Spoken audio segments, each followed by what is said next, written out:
Time now for our interview on matters taxation, matters budgetary allocation, as well as funding. Joining me in studio is Fred Omondi from Deloitte and Osborne. Hope I got that right. Wanyoike from PwC. Thank you very much, gentlemen, for joining me. We all know that Treasury tabled just recently the income tax bill, and which comes with a number of proposals, including an increase into pay as you earn, as well as more taxation for large corporations. What is it that you read, Fred, if I may start with you, from these particular proposals within this income tax bill? Thank you. I think the Treasury is obviously looking at generating more tax, not just from the high income earners, but from other sectors as well. So, but the ones that stand out really is the new higher tax rates for high income earners. So we have a new rate of 35%. If you earn more than 750,000 shillings a month, you'll incur a higher tax bill. That's assuming the proposal goes through Parliament, and one would be interested to see whether the parliamentarians themselves would be willing to pay tax at that rate. So that's something we'll be watching very keenly. But there are a raft of other measures which will lead to, let's say, higher taxation. So we are seeing measures to increase taxes. For example, if you get dividends from your SACCO, now you'll be paying tax at 5%. Now it will go up to 10%. So that will, of course, affect the common mwananchi. But we are also seeing other changes like targeting the informal sector.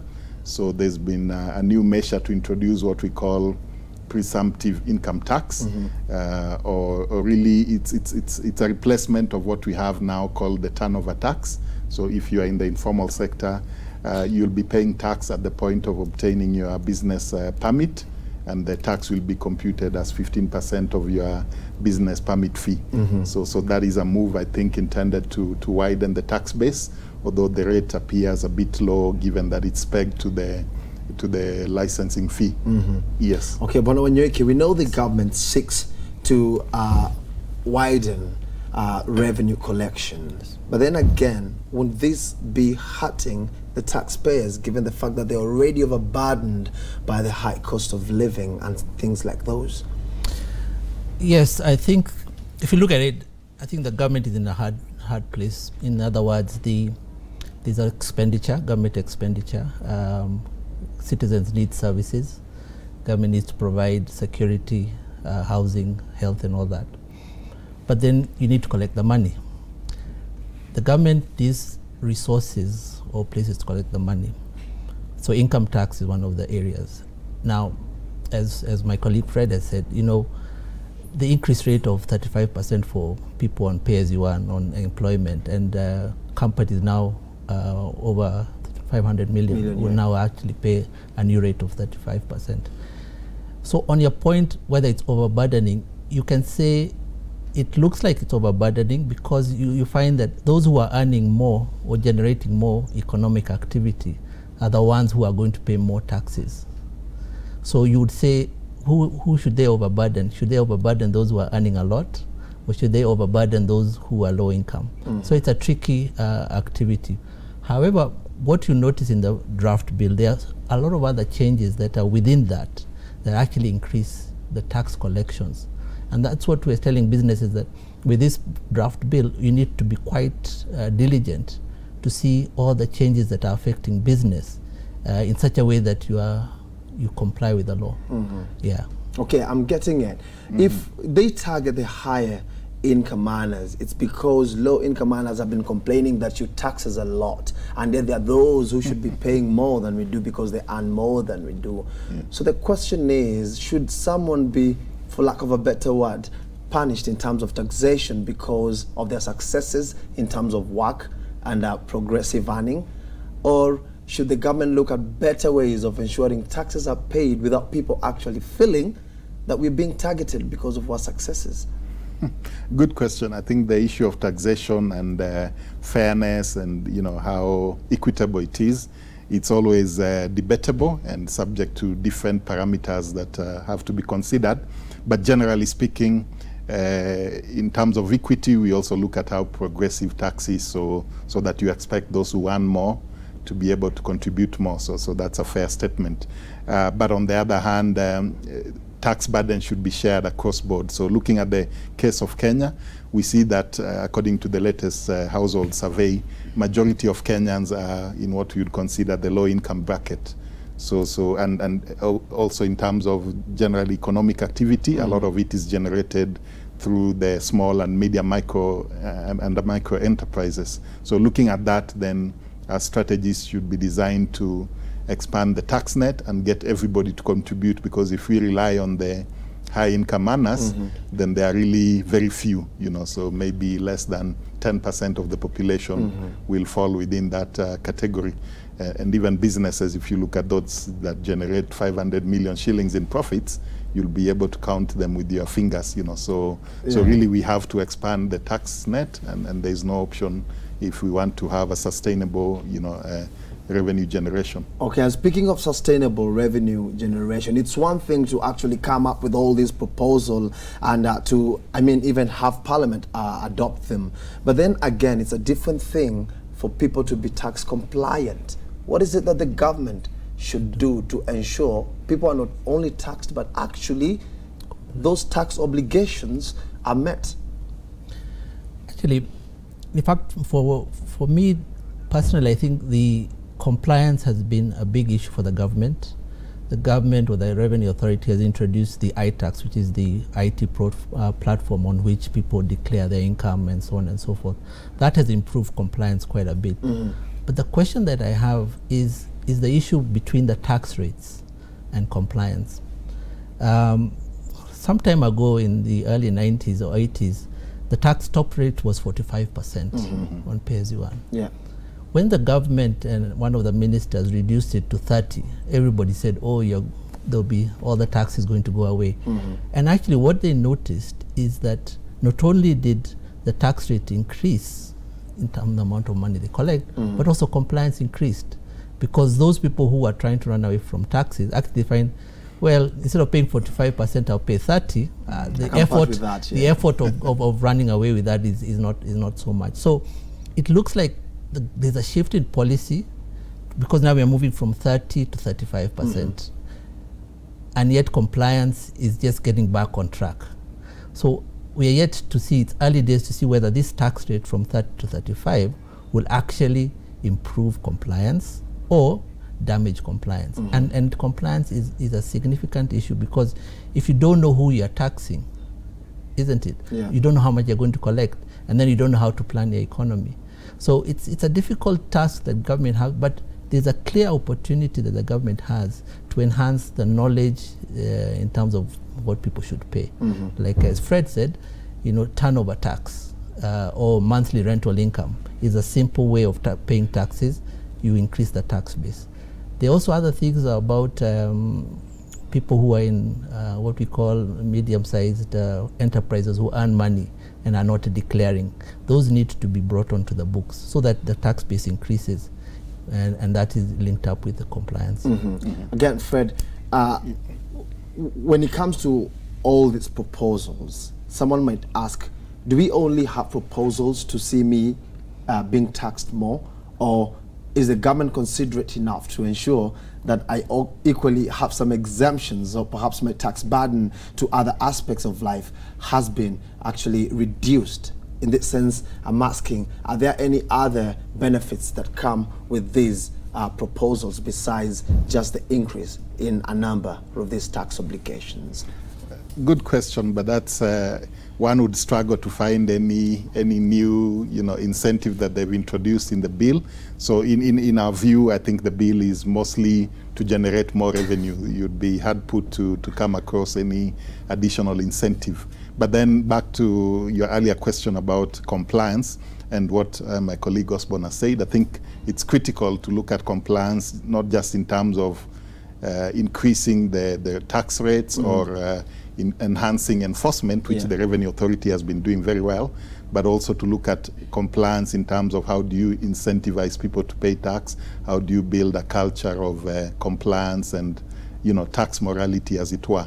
And that's where I think we need to have sort of a paradigm shift where we see our leaders being more proud to pay their taxes, probably declare their taxes like we see in the developed world, where we see a good example coming from the top, and then it will encourage people to comply more. And then the issues of service delivery, because if we are benchmarking our Income Tax Act or our rates to the developed world, then we must also start to ask the questions, do we have good public services in terms of schools, healthcare, and roads? And if we have those, then we can encourage people to get into the culture of complying and paying their taxes, because they can see the value that comes through. Many would say we don't have good services, public services. Do you agree with that? There's no right or wrong answer to that, because services are depending on the needs. So Kenya is such a big country geographically, so the services that are in one part of the country may not be actually required in another part of the country. But the critical thing when it comes to taxation, if you tax me, I have a right to demand the services. It's not an option. You need to provide the services. I don't want excuses as to why services cannot be provided. If there's no money, I understand. Explain to me there's no money to provide the services up to the level I need, but let me explain to me why services cannot be provided, because I will quickly compare myself to developed countries where, although the tax rate may be even 50% in certain Nordic countries, the services on health, education, old age are all covered. So you actually see, I don't mind paying the taxes. So in terms of service level, while I would like to give an excuse that we're in a developing countries and the level of services are equal to what we expect, but we should not benchmark with ourselves. We should benchmark with the best. And therefore the services should be at a rate that the citizen demand, and more importantly to what the government says in their for Vision 2030. Where does Kenya want to be? A middle income economy by 2030. With services commensurate of that. Yes, it's a journey. You'll never get on day one all the services, but it's a journey that should not have too many potholes. It should be, and too many corners. It should be something that is straight, and I can see it, and that's where my taxes are going, and therefore I don't mind paying. You'll be a happy taxpayer. Well, I should be happy. And we know part of the problem, Fred, is because the government is actually increasing revenue generation and taxation so that it can fund its budget. And we know a huge portion of that goes towards recurrent expenditure, not development expenditure. Is it a high time that the government actually considered committing itself to ensuring these increased taxes actually go towards service delivery? I think that would be something of concern to all taxpayers, and I think it's a question that we should ask our leaders to look at how we can commit more of our resources towards development expenditure. But also maybe it's a question of reviewing the structure of government, because if we look at it currently, we've grown our government from the one central government that we had to now the counties, and that has brought with it, if you like, an increased bureaucracy. So we have many more officials to pay. All of them demand certain level of benefits and so forth. So a lot of our revenue is going towards actually maintaining the government as opposed to providing services to the citizens. So we probably need to look at the structure of government. Can we come up and look at the cost of maintaining the government as it is? And when I say government, is both the central and the county governments. And if we deem that maybe to be too expensive for our current level of resources, then we probably need to think about whether we need to review it. But that's of course also a political question. So we won't delve into the politics, but just looking at it from a resource perspective, we are saying we need to live within our means. And if we cannot afford a big government, then we probably need to relook at it. Okay, Wanyoike, we know 2017 was quite a tough year for both Kenyans and businesses. And then here we are, when we are almost stabilizing in 2018 again, we are, looking at a possibility of having our taxes increased. Do you think going forward it's going to be a plus towards in this move is going to be a plus for the government and the people, or might we find ourselves in a even greater difficulty considering what has been happening in 2017 and the effects that have trickled down to 2018 and the tax burdens that are now, being bestowed upon us? To answer your question, I think the 2017 is well documented what the expenditure levels, and one of the issues that needs to be tackled is attracting multinational corporations in the market or foreign investors.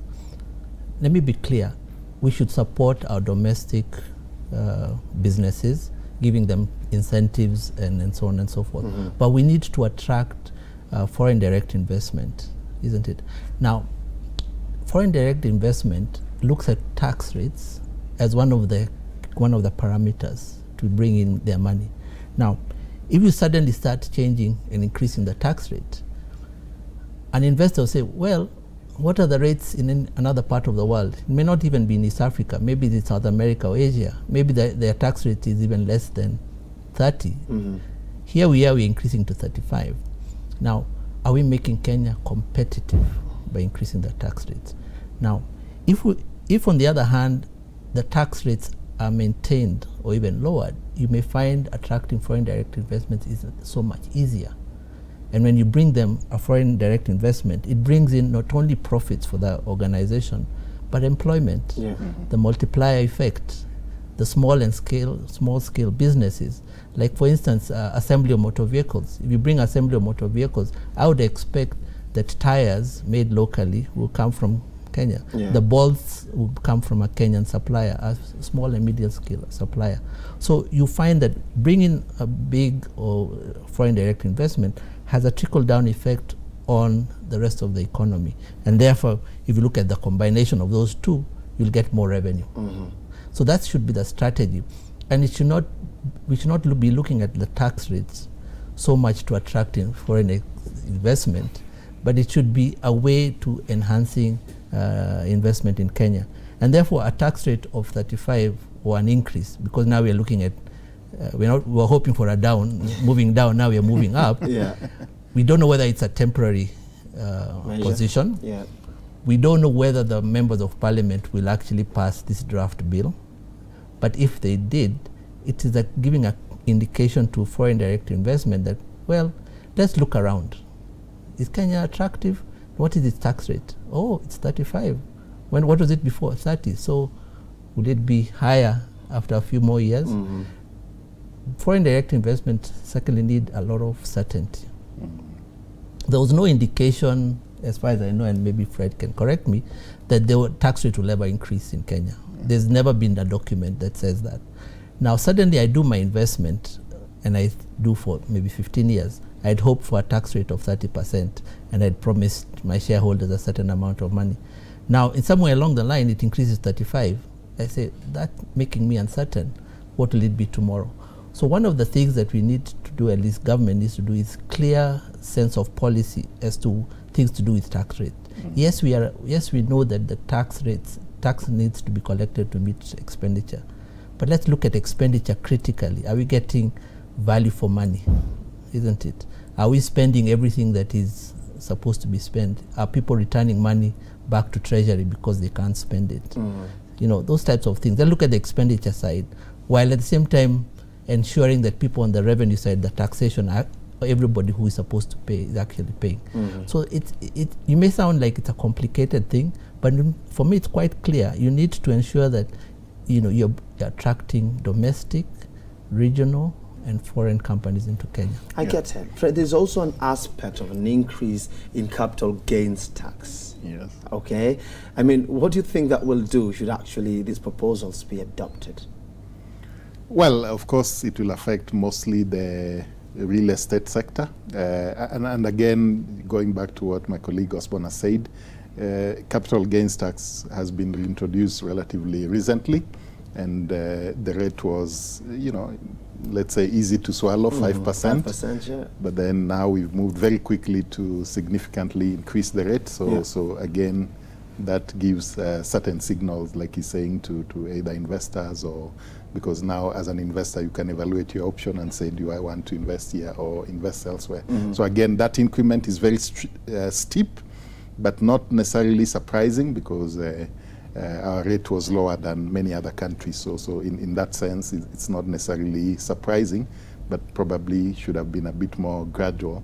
So it's likely to affect the real estate sector, and I guess also targeted at the wealthy segments of the society who have invested in real assets, so that when they dispose of the assets, then they pay the taxes. But again, the issue is compliance, like we say. So we've seen the Revenue Authority trying to put in place certain measures around compliance. For example, requiring that you pay it before you actually transact in your land, as an example. And we've seen that being a challenge because it's probably not in line with the law. So the issue is always how will that affect, the real estate sector, for example. Will people opt maybe to reduce their level of activity or to hold on to their assets? So we are yet to see how that will play out. But it's definitely a very significant increase. And also to add on to the point that Osborne mentioned around where are we going with our taxes, we see that the current global trend is actually to reduce lower tax rates. I mean, we've just heard about the US tax reform, and you can see the corporate tax rate went down significantly to 21%. And why was the US doing that? Because they realized there are a lot of American corporations which are holding their investments and funds offshore, and they want to attract them back into the country. So that's the kind of debate we should be having.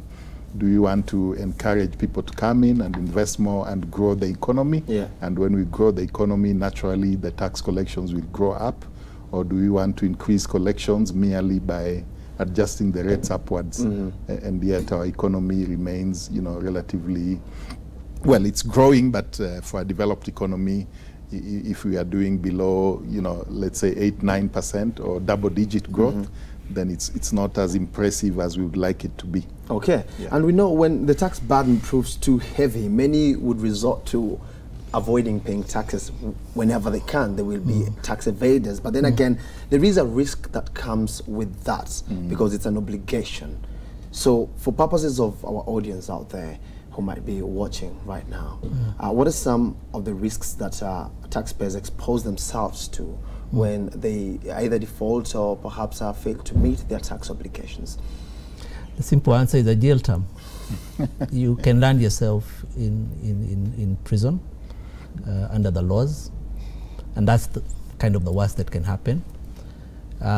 In addition, or before that, you'll be told to pay the tax that you, when you're caught, the tax that you should have paid is multiplied by 2 or more.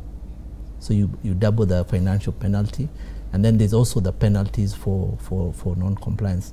In other words, the penalty regime for non-compliance or tax avoidance is so punitive that I would not advise anybody to go down that alley.